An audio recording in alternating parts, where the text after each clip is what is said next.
our beloved Boss Mike Cervera.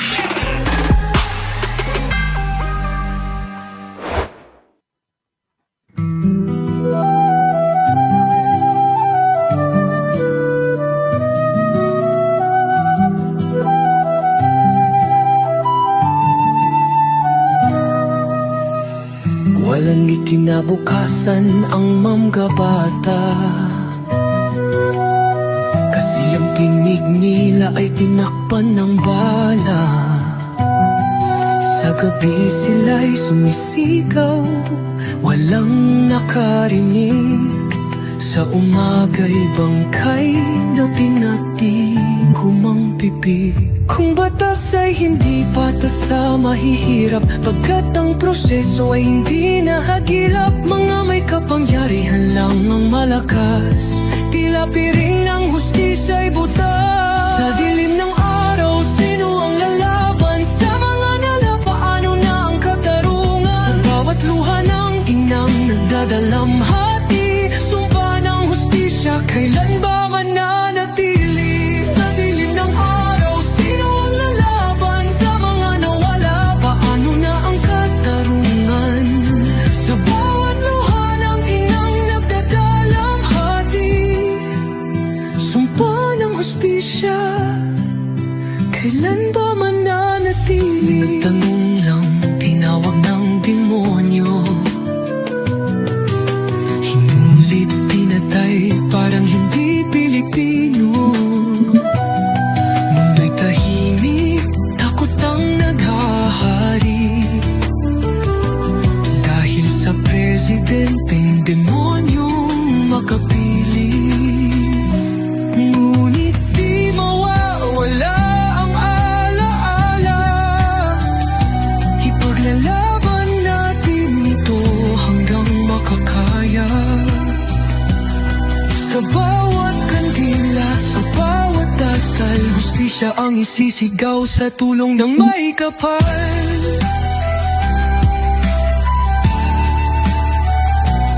Sa dilim ng araw, sino ang lalaban? Sa mga nawala, paano na ang katarungan? Sa bawat luha ng inang nagdadalamhati, sumpa ng hustisya, kailan ba mananatili? Sa dilim ng araw, sino ang lalaban? Sa mga nawala, paano na ang katarungan?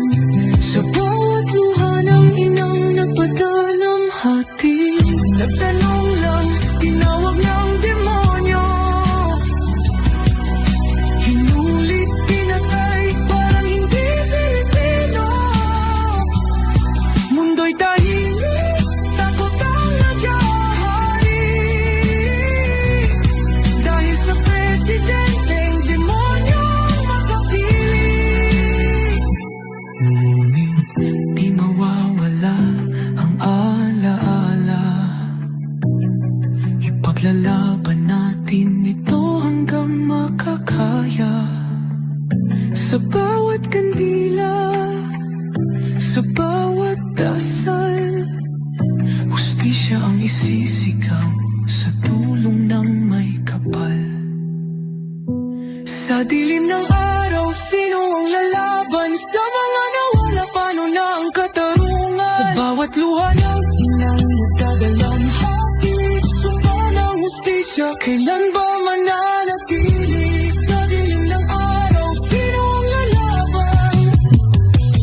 Walang kinabukasan ang mga bata, kasi ang tinig nila ay tinakpan ng bala. Sa gabi sila'y sumisigaw, walang nakarinig. Sa umaga'y bangkay na pinatikom ang bibig. Kung batas ay hindi batas sa mahihirap, pagkat ang proseso ay hindi nahagilap.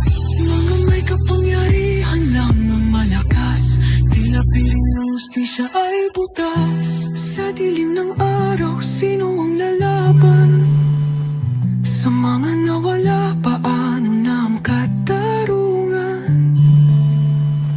Sa bawat luha ng inang nagdadalamhati, sumpa ng hustisya, kailan ba mananatili? Sa dilim ng araw, sino ang lalaban? Sa mga nawala, paano na ang katarungan? Sa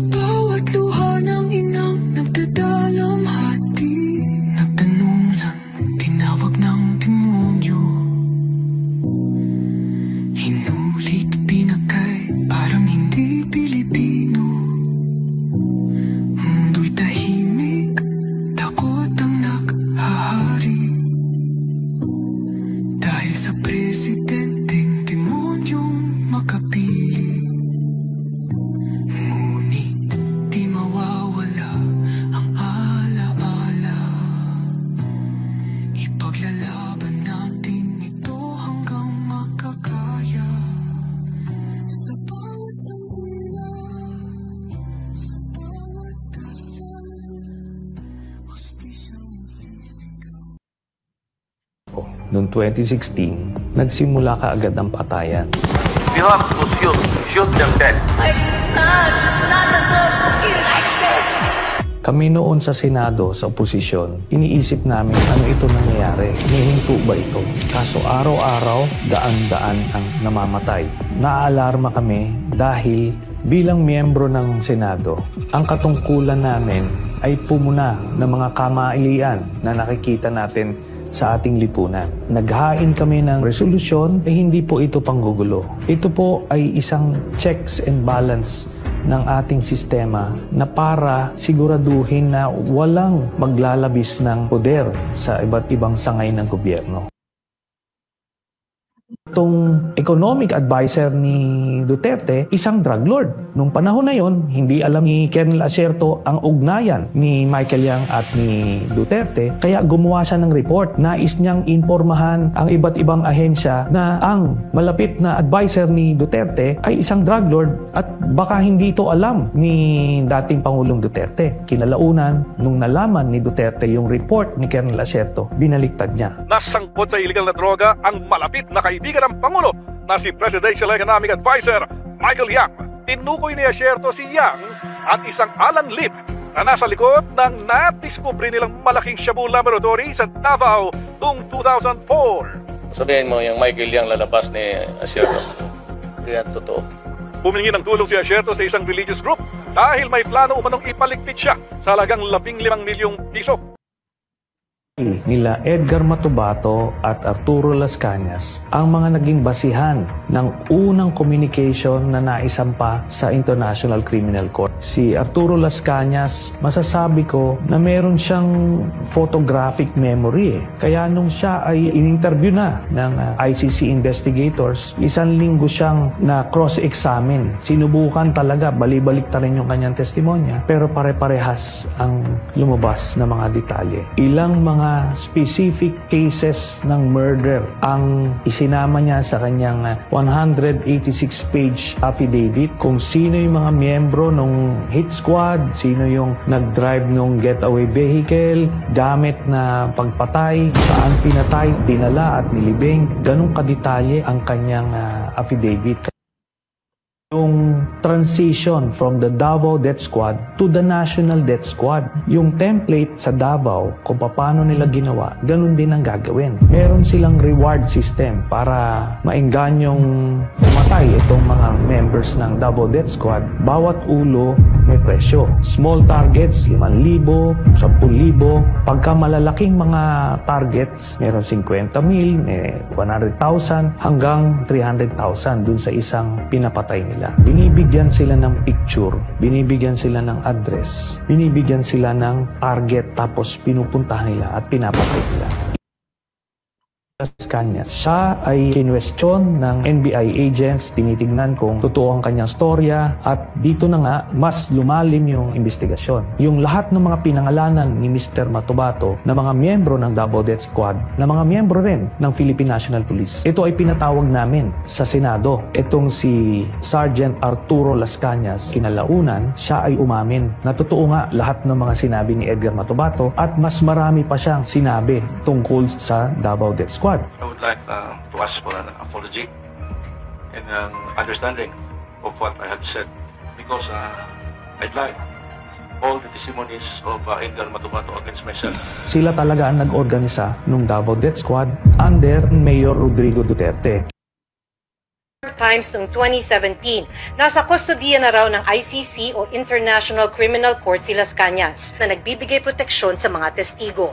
Lalo na doon sa panahon na mayor si Duterte. Ngayon ko lang po sasabihin, meron pa pong isang hitman na nauna nang nagpunta sa ICC ng Witness Protection Program nila. Parehas ang sinabi nila. Kaya solid ang ebidensya po doon ng kaso ni Duterte. Nung presidenta na si Duterte, ang sinasabi ni Las Cañas, ando doon siya nung binuo yung transition from the Davao Death Squad to the National Death Squad. Yung template sa Davao, kung paano nila ginawa, ganun din ang gagawin.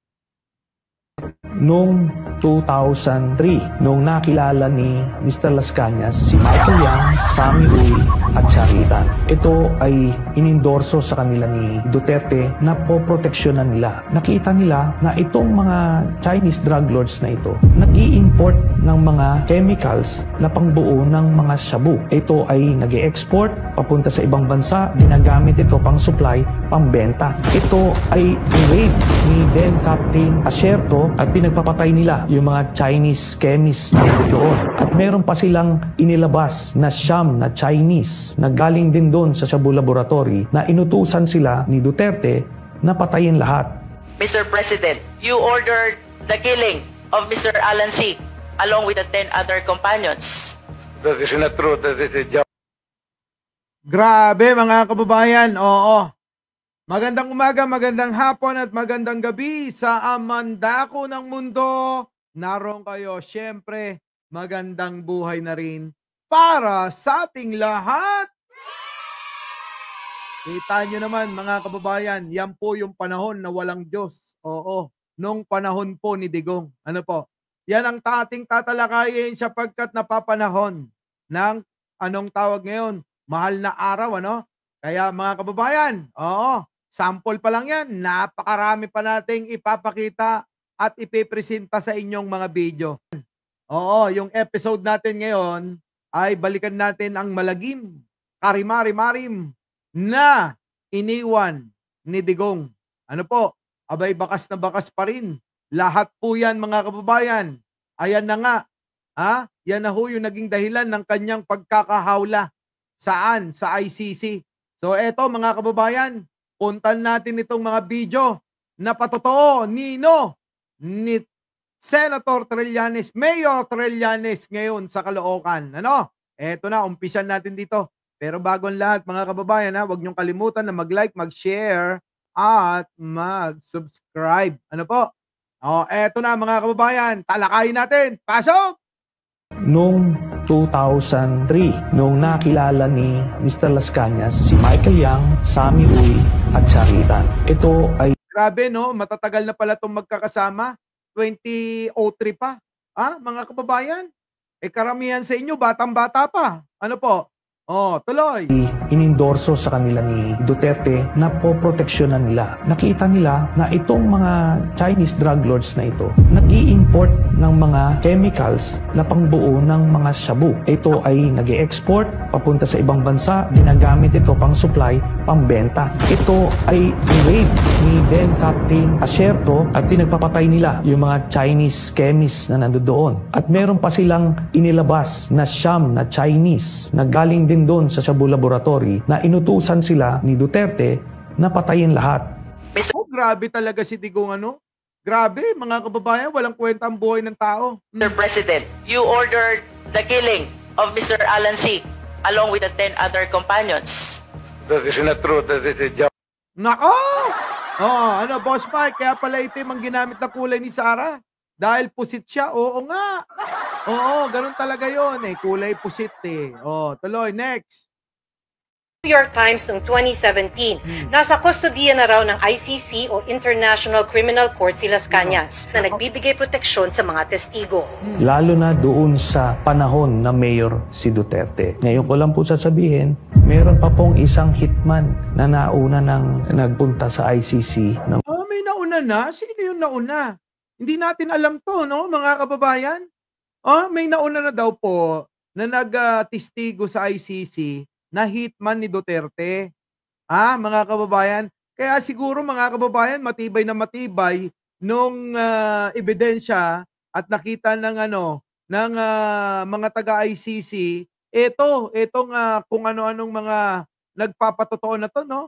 Ah, Genji, oo, thank you. O, tuloy. Witness protection program nila, parehas ang sinabi nila. Kaya solid ang ebidensya po doon. Naku, solid daw ang ebidensya, Digong. Kaya pala hindi ka na makakauwi ng ng buhay dito. Ng kaso ni Duterte. Nung presidente na si Duterte, ang sinasabi ni Las Cañas, ando doon siya nung binuo yung transition from the Davao Death Squad to the National Death Squad. Yung template sa Davao, kung paano nila ginawa, ganun din ang gagawin. pala yun mga kababayan. Oo, parang totoo 'no, lahat yung mga narinig natin 'no, parang yun din, eh, paulit-ulit lang na kung ano yung ginawa nila sa Davao, ganun din ang ginawa nila sa buong Pilipinas, mga kababayan. Oh, next. Cañas. Siya ay kinwestiyon ng NBI agents, tinitignan kung totoo ang kanyang storya at dito na nga mas lumalim yung investigasyon. Yung lahat ng mga pinangalanan ni Mr. Matubato na mga miyembro ng Davao Death Squad, na mga miyembro rin ng Philippine National Police. Ito ay pinatawag namin sa Senado. Itong si Sergeant Arturo Las Cañas, kinalaunan, siya ay umamin na totoo nga lahat ng mga sinabi ni Edgar Matubato at Totoo yan, napanood ko yan mga kababayan, umamin talaga ito. Umamin po sila mga kababayan. mas marami pa siyang sinabi tungkol sa Davao Death Squad. I would like to ask for an apology and understanding of what I had said because I'd like all the testimonies of Edgar Matubato against myself. Sila talaga ang nag-organisa ng Davao Death Squad under Mayor Rodrigo Duterte. Grabe. Oo, sa ilalim po daw ni Digong, sila daw ho yung nag-organisa ng ng Davao Death Squad, mga kababayan. Etong demonyong nasa kanan. Ano po? Oo, yan, demonyo yan, mga kababayan. O, tuloy. Transition from the Oo, kay Zen's TV. Oo, live to live. Oo. Davao Death Squad to the National Death Squad. Yung template sa Davao, kung paano nila ginawa, ganun din ang gagawin. Meron silang reward system para mainganyong pumatay itong mga members ng Davao Death Squad. Grabe, no? Talagang totoo nga, mga kababayan. No? Nakakalungkot, pero ay, nako, nabudol tayo ni Digong, mga kababayan.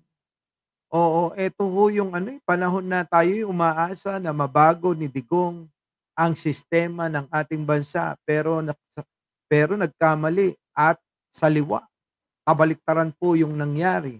Sapagkat po mga kababayan, napakaraming mga Pilipino ang pinagpapatay nila noon. Samantalang yung mga drug lord ay mga kakampi pala at kasama at na-appoint pa, mga kababayan, bilang kanyang advisor. Grabe, mga kababayan. Bawat ulo may presyo. Small targets, 5,000. Naalala nyo po ba yan? Halos araw-araw may nababalitaan tayong may bumulagta, may namatay, may pinatay, may binaril. Ano po, no? Grabe. Oo, kaya nung panahon ni Digong, mga kababayan, lahat ng tao nun takot lumabas ng bahay. 10,000. Pagka malalaking mga targets, meron 50,000, may 100,000 hanggang 300,000. Grabe, no, mga kababayan, no, isang tao, no, papatayin ka kapalit ng mga kababayan, kapalit ng ganun lang, oh. Maliit lang ho yun, pera na yun, kapalit ng buhay. Sa isang pinapatay nila. Binibigyan sila ng picture, binibigyan sila ng address, binibigyan sila ng target, tapos pinupuntahan nila at pinapatay nila. Naku, grabe mga kababayan, nakita niyo yun? Ganyan ho mga kababayan. Habang nakatayo kayo sa harap ng bahay ninyo o saan man, bigla na lang ho may babaril sa inyo noon. Ngayon, mga kababayan, tanong ko sa inyo, sino ang maglalakas na tutulig sa panahon na yan ni napamumuno ni Digong? Wala ho, mga kababayan. Grabe, no? 100 deaths per week. Grabe. Grabe, no? Next. Nila Edgar Matubato at Arturo Las Cañas ang mga naging basihan ng unang communication na naisampa sa International Criminal Court. Si Arturo Las Cañas, masasabi ko na meron siyang photographic memory. Kaya nung siya ay in-interview na ng ICC investigators, 1 linggo siyang na cross-examine. Sinubukan talaga, balibalik ta rin yung kanyang testimonya, pero pare-parehas ang lumabas na mga detalye. Ilang mga specific cases ng murder ang isinama niya sa kanyang 186-page affidavit. Ay, ang dami, 186 pages, mga kababayan. Yung alin, ginawang salaysay ho ni Matubato. Grabe, malupit, oo. Alam nyo, sa totoo lang, ito, total naman, Holy Week naman ho. Malungkot po muna tayo, no? Malungkot ho ito na katotohanan. Sino yung mga miyembro ng hit squad, sino yung nag-drive ng getaway vehicle, gamit na pagpatay, saan pinatay, dinala at nilibing. Ganun kadetalye ang kanyang affidavit. Grabe, no, mga kababayan, ano? Papatayin ka, ililibing ka, tapos ang mangyayari, mga kababayan, meron pang istorya na yung ulo mo pupugutin nila, tapos po, mga kababayan, ipapasok, hihiwain yung tiyan, ipapasok doon sa loob ng tiyan ho yung ulo ninyo. Ganun ho kabrutal nung panahon ni Digong, mga kababayan. Ano po, talagang matindi, demonyo ho, mga kababayan. Napaka-demonyo, ano? O, tuloy. Itong economic advisor ni Duterte, isang drug lord. Nung panahon na yon, hindi alam ni Colonel Acerto ang ugnayan ni Michael Yang at ni Duterte. Kaya gumawa siya ng report. Nais niyang impormahan ang iba't ibang ahensya na ang malapit na advisor ni Duterte ay isang drug lord at baka hindi ito alam ni dating Pangulong Duterte. Kinalaunan, nung nalaman ni Duterte yung report ni Colonel Acerto, binaliktad niya. Nasangkot sa illegal na droga. Grabe, no, mga kababayan, nung nag-report ho si Acerto, dahil ang akala ni Acerto, hindi po alam ni Digong na drug lord yung kanyang economic advisor, abay mga kababayan, binaliktad, pinasama pa yung gumagawa ng tama. Ano po? Ha? Kita nyo naman mga kababayan, biruin mo, nag-report ka na ng tama, binaliktad ka pa. Ha? Ganun ho si Digong. So anong makukuha ho natin sa kanya na hustisya para sa mga biktima, kung siya rin mismo ang may utak ng lahat. Di po ba? Alam ho ni Digong lahat ito. Droga ang malapit na kaibigan ng Pangulo na si Presidential Economic Advisor Michael Yang. Tinukoy ni Acerto si Yang at isang Alan Lip na nasa likod ng nadiskubre nilang malaking Shabu Laboratory sa Davao noong 2004. Grabe mga kababayan, ang Shabu Laboratory nasa Davao lang. Ha, mga kababayan, no? Malupit. Siguro mga kababayan, dito kumuha ng puhunan si Digong para makatakbong Pangulo noon. Ano po, galing ho sa droga ang mga ginamit ni Digong na panggastos noon. Kaya ho naging presidente to. At nung naging presidente na po, abay nagpakitang ek-ek po, kunyari, galit sa droga, yung pala, sila ang promotor ng pinakamalaking kartel ng droga sa bansa, mga kababayan. Grabe. Sabihin mo, yung Michael Yang lalabas ni Acerto. Yan, totoo. Humingi ng tulong si Acerto sa isang religious group dahil may plano umanong ipaligpit siya sa halagang 15 milyong piso. Grabe, no, mga kababayan, kita nyo? Ikaw na ho yung gumagawa ng mabuti, ikaw na ho yung gumagawa ng tama, ikaw pa ho yung mapapahamak noon, nung panahon ho ni Digong.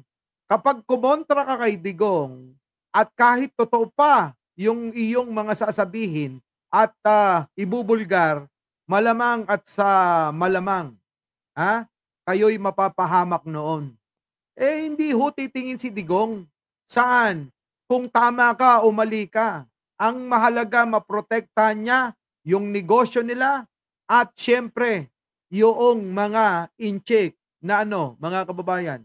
Oo, live po ito ni Impa Bartolome. Yung mga incheck na mga drug lord. Ganun ho, pinoprotektahan ni Digong. Anak ko, mga kababayan, malupit, no? Sobrang lupit, mga kababayan. Dito tayo sa dulo. Okay, diyan, ito.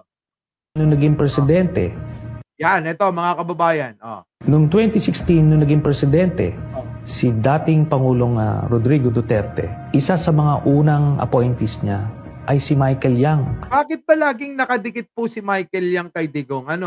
Hindi po ba kayo nagtataka, mga kababayan? Shoutout po sa inyong lahat. Yung mga moderator natin.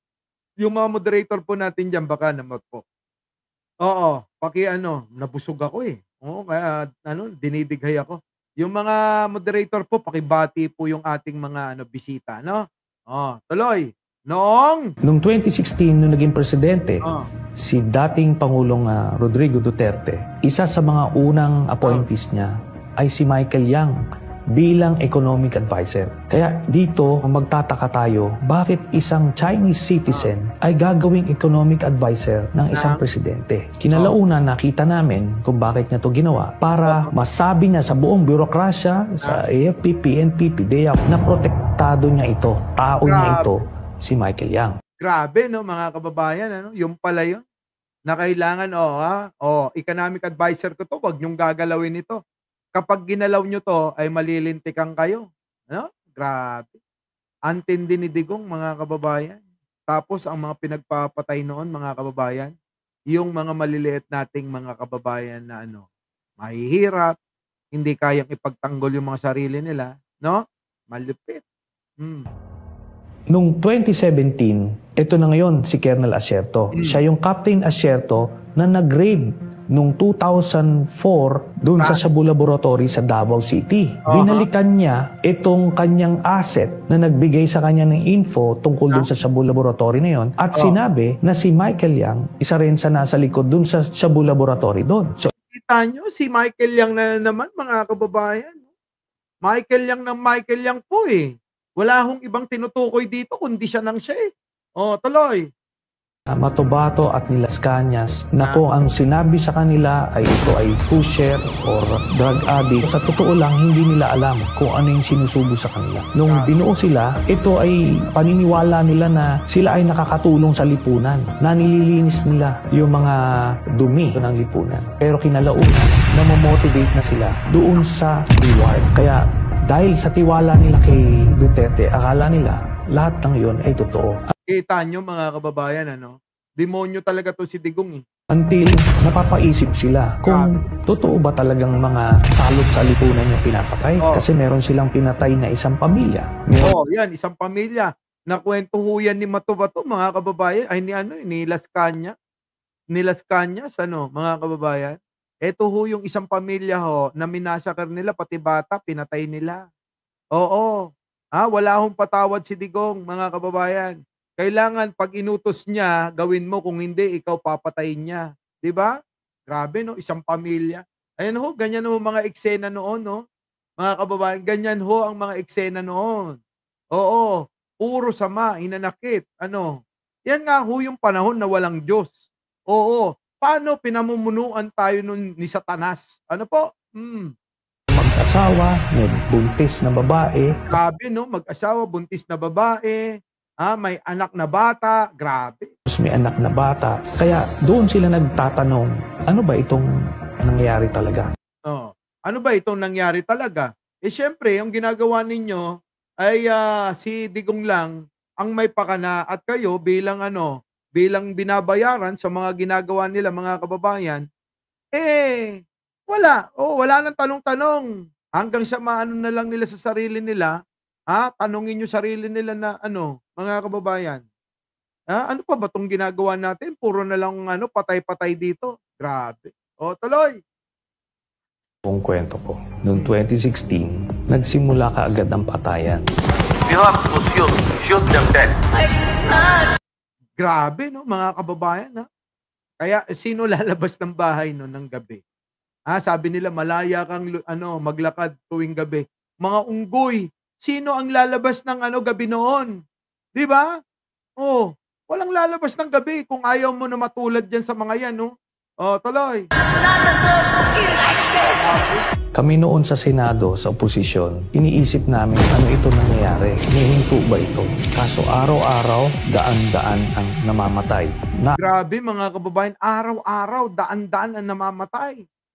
Naalarma kami dahil bilang miyembro ng Senado, ang katungkulan namin ay pumuna ng mga kamailian na nakikita natin sa ating lipunan.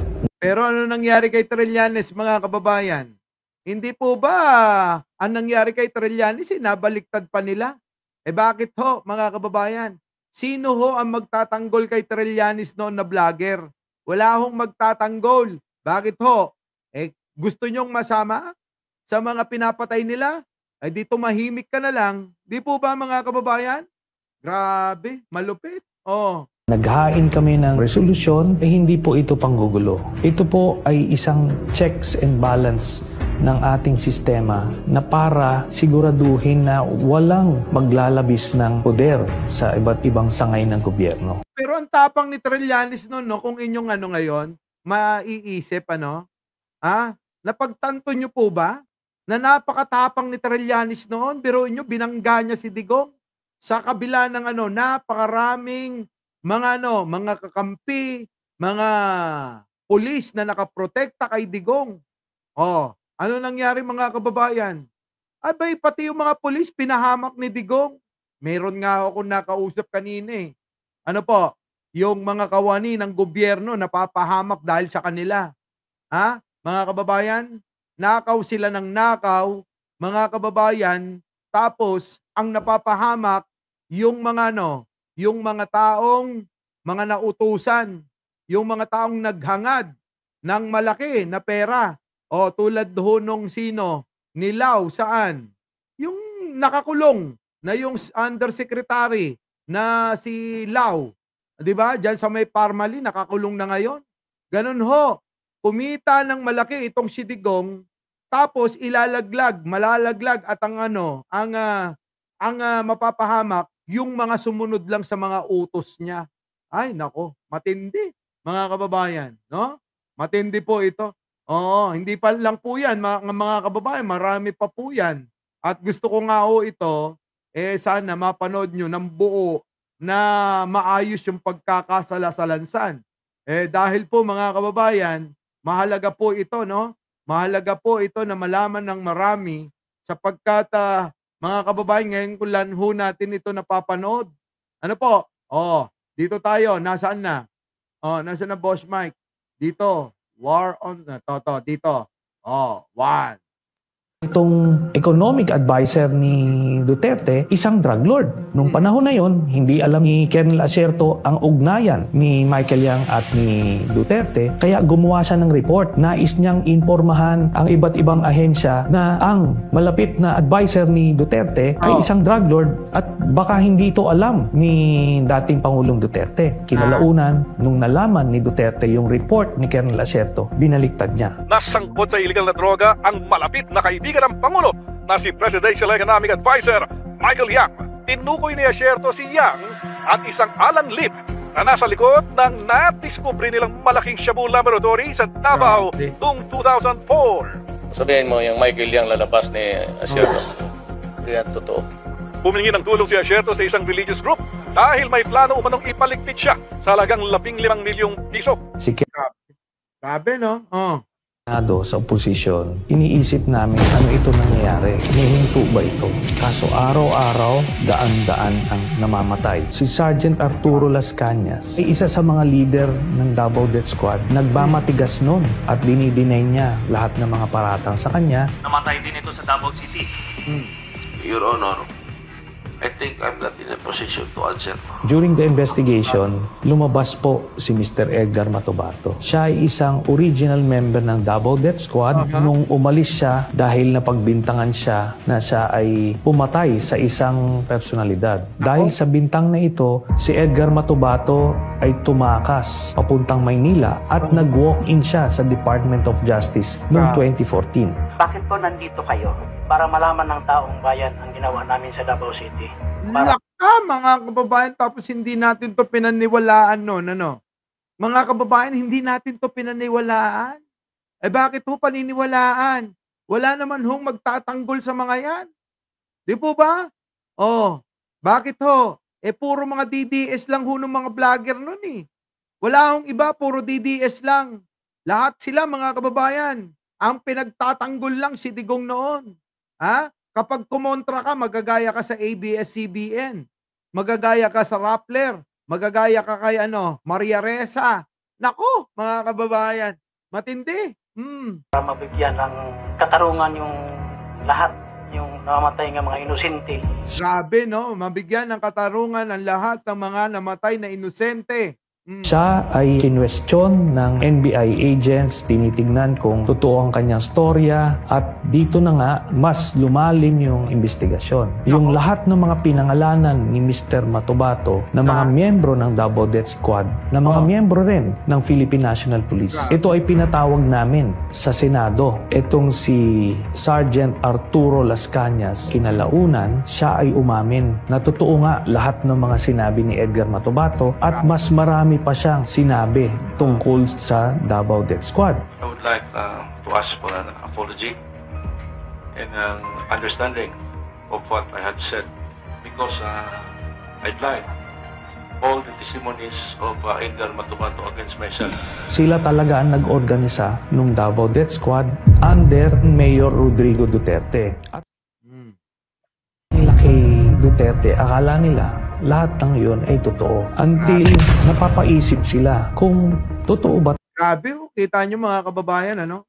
talagang mga salot sa lipunan yung pinapatay. Kasi meron silang pinatay na isang pamilya. Yan na nga, tapos na tayo dyan. Dito tayo mga kababayan. Oo, nandito na ba? Boss Mike, dito? Yan. Duterte rin ang nagpasok ng mga pogo sa Pilipinas. Yan, mga kababayan. Oo, lahat ho ng pagkakakitaan, ginawa na nila. Ang sindikato ni Duterte rin ang nagpasok ng mga pogo sa Pilipinas. Itong pogo ay naging pugad ng iba't ibang krimen. Human trafficking, cyber pornography, money laundering, at iba pa. Na-discover nga dito sa mga Quadcom hearings na lumabas yung mga pangalan nila, Alice Guo, at iba pa. Makikita natin dito, si Michael Yang ay kasama sa Pharmally, kasama rin siya sa Pogo, at kasama siya sa drug cartel. Sa makatuwid, ang pinaglingkuran ni Duterte ay hindi Pilipino, hindi kayo, kung hindi si Michael Yang ng China. Sa mga nagsasabi na ang lahat ng mga nangyaring ito ay isang political na away between Marcos at Duterte, 2017 pa lang ay final ko na ang kaso. Wala pa po sa pwesto si President Marcos. Halos 8 taon na inimbestigahan ito ng ICC, na bunga lang ito ngayong panahon na presidente si President Marcos. Diba, mga kababayan, maliwanag ito. Siyempre nga ho mga kababayan, gusto nilang pasakitan ho si Pangulong Bongbong Marcos. Gusto nilang isisi lahat ng nangyayari sa kanilang na masama, na hindi nila gusto, kasalanan lagi ni Pangulo. Eto maliwanag ho na si Trillanes mismo, aminado ho na siya po talaga ang nagpursige para ho itong si Digong ay mapanagot sa ICC. Ulitin natin. Grabe, no? Katuwid, ang pinaglingkuran ni Duterte ay hindi Pilipino. Yang ay kasama sa Pharmally, kasama rin siya sa Pogo. Hindi nyo ba napansin yung Michael Yang? Laging kasama sa pagkakaperahan. Pagkakaperahan nila noon saan? Sa Pharmally. Kita nyo, inimbestigahan ni Gordon yan. Sa Pogo, kasama rin si Michael Yang. Inimbestigahan saan? Sa Quadcom. Ayun na nga, naglitawan. Nakulong na nga sino? Si Alice Guo. At saka yung iba pang mga kasama. Grabe, malupit. At kasama siya sa drug cartel. Kita nyo yung drug cartel po mga kababayan. Sa madaling salita po, ayon kay Trillanes, talagang hinawakan ng grupo ni Digong. Sila ho ang nagpalaganap ng droga sa bansa. Yung mga pinatay nila, pakitang tao lang siya, mga tanga. Para paniwalaing kunyari talagang si Digong ay concerned siya. Pero kung pag-aaralang maigi, tandaan nyo, politika, masyadong malalim. Kaya yung ilan, hindi kayang arukin. Pero mga kababayan, sa pamamagitan ng mga video na to, nako mga kababayan, i-upload ko po ito ng maayos, mga kababayan, para mas maintindihan yung nambuo. Grabe mga kababayan si Digong. Sa makatuwid, ang pinaglingkuran ni Duterte ay hindi Pilipino, hindi kayo, kung hindi si Michael Yang ng China. Grabe ang pinaglingkuran ni Digong mga kababayan. Hindi tayo. Kaya pala si Digong, himod ng puwet, ng China. Kasi mga kababayan, yun yung mahal niya. Hindi tayong mga Pilipino. Kasi tayong mga Pilipino, binudol niya. Ginamit yung mga mahihirap na tao para matakot sa kanya. Pumatay ng pumatay para sabihin, huwag tayong kokontra. Kasi pag kumontra tayo, matutulad tayo sa mga biktima. Opo, mga kababayan.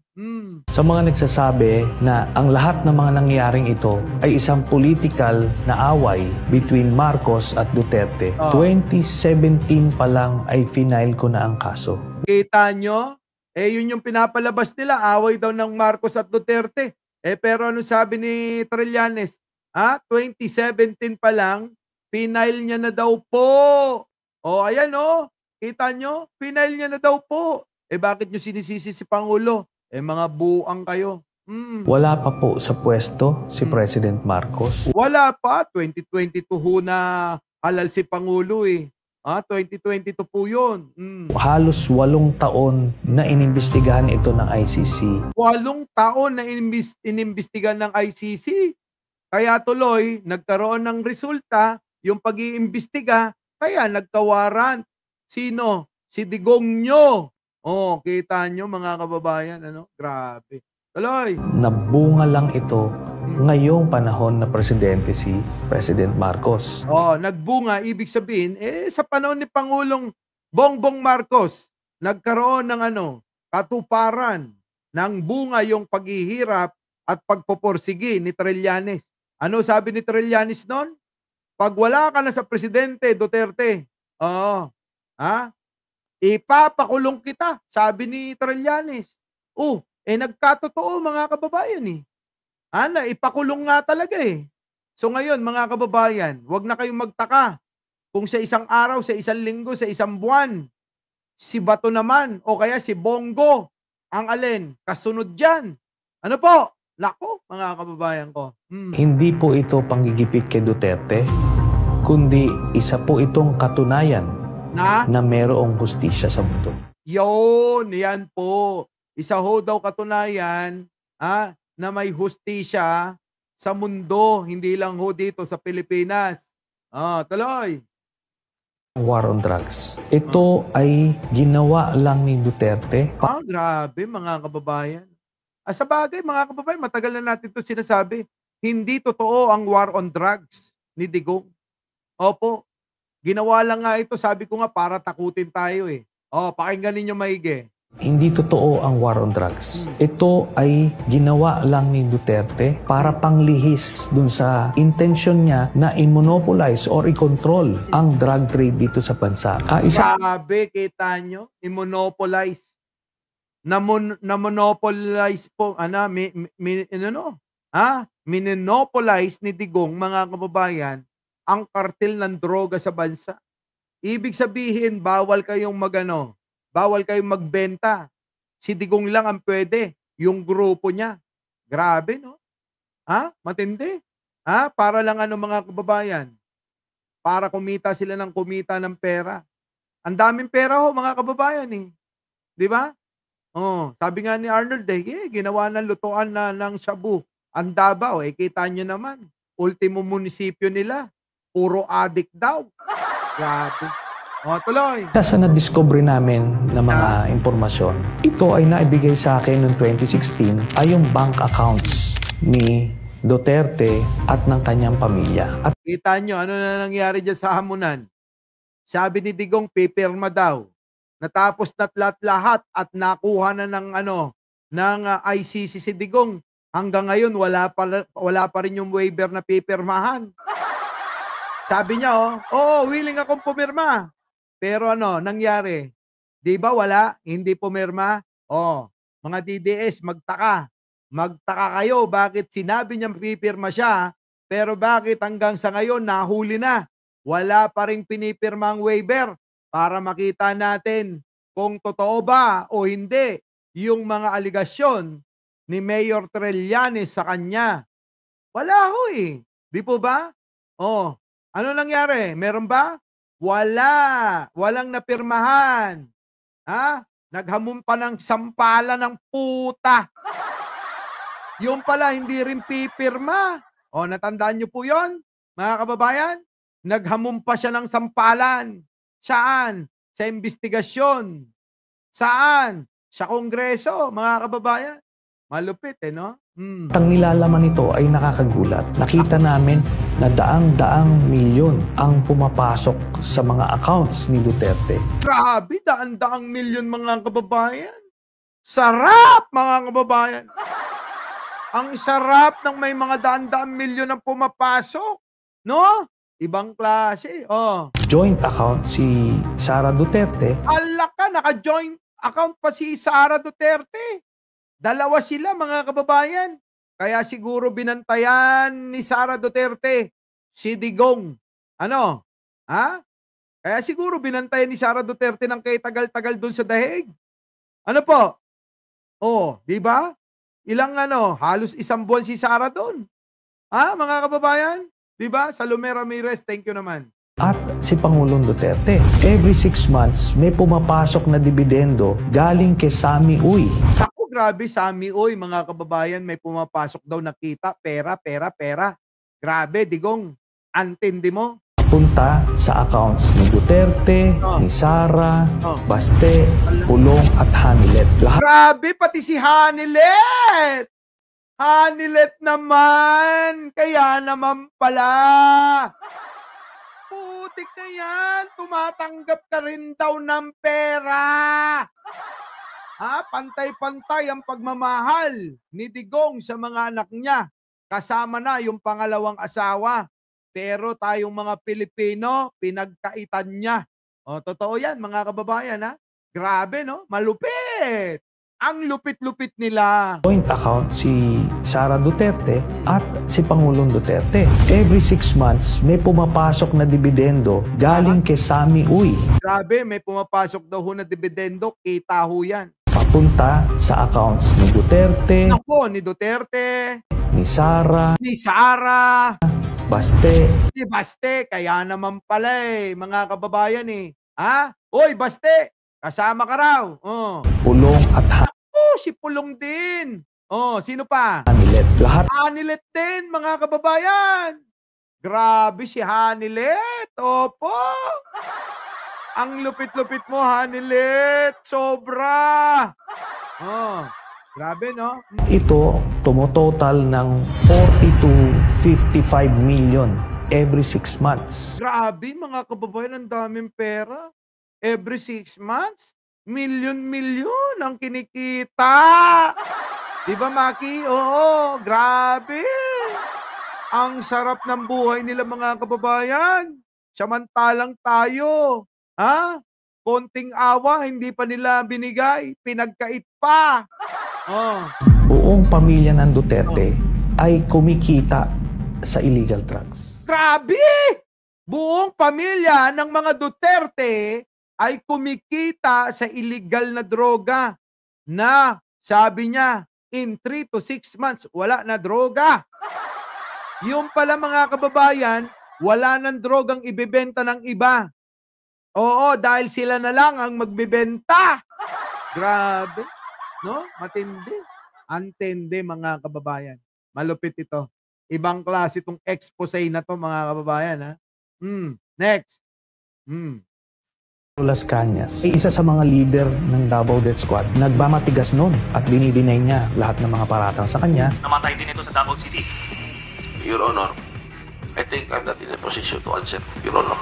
During the investigation, lumabas po si Mr. Edgar Matubato. Siya ay isang original member ng Davao Death Squad simula pa noong 1989 or 1990 at kung saan dinitalye niya kung paano nagsimula yung Davao Death Squad, sino-sino yung mga pinuno nito, paano sila na-organisa, paano sila pumapatay hanggang nung umalis siya nung mga 2011 o 2012 dahil napagbintangan siya na siya ay pumatay sa isang personalidad. Dahil sa bintang na ito, si Edgar Matubato ay tumakas papuntang Maynila at nag-walk-in siya sa Department of... napalabas na natin yan. Nag-walk-in sa DOJ, binulgar lahat yung nalalaman, hanggang sa mga kababayan, ang ending, nandun na ho sa dahig. Ano po?